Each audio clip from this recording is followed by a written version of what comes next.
I'm Kathy Simmons. I have a son, Tyler, who will be 17 on Monday.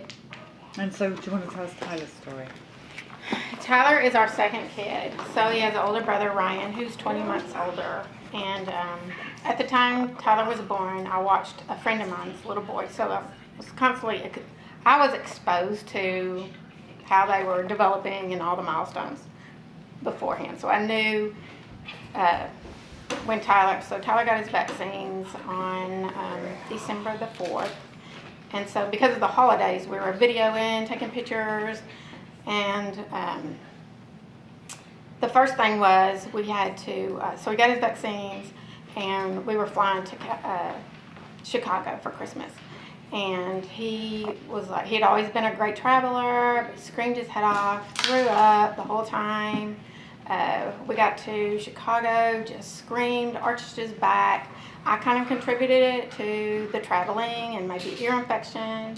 I kept calling the doctor saying, I think he's got an ear infection. So I took him in the 1st of January, right after the holidays, and he looked at his ears and said he was fine, sent us home. He had flaming red cheeks the whole time. His stool had gone loose, like a yellow, mushy, everything had changed. And because I had the brother, I could see, he wasn't acting the same, he wasn't doing the same things. He literally just wanted to stay in his bed and quit playing. So called back the doctor, and he just kept saying, oh, he's fine, he's fine. By March, I literally begged him to send me to an ears, nose, and throat. So he sent us to an ears, nose, and throat, 1st of April.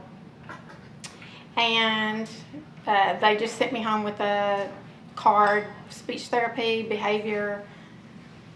I didn't know any of this stuff. But by August, I called ECI. They came out and did their own assessment. And they had asked, could they get his doctor's records? So I signed saying he could get his doctor records. So they came back with the assessment and they said, we're not allowed to assess, but we already saw in his records that he's been diagnosed with autism. And this was in my living room floor, like sitting down with Tyler. I didn't even know what autism was.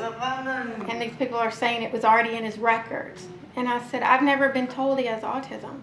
And they said, well, there's a letter in his file from the ears, nose, and throat back to your pediatrician saying that he thought he had autism. So, of course, I got the letter, and and the pediatrician never even told me. So about 20 months, he was diagnosed with autism.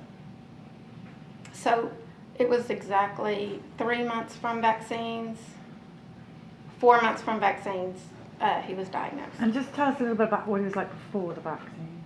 Oh, his second child, everything. He did everything faster. He was walking. He walked at 10 months. He babbled. He had a few words. He didn't have a lot of words, but he did babble.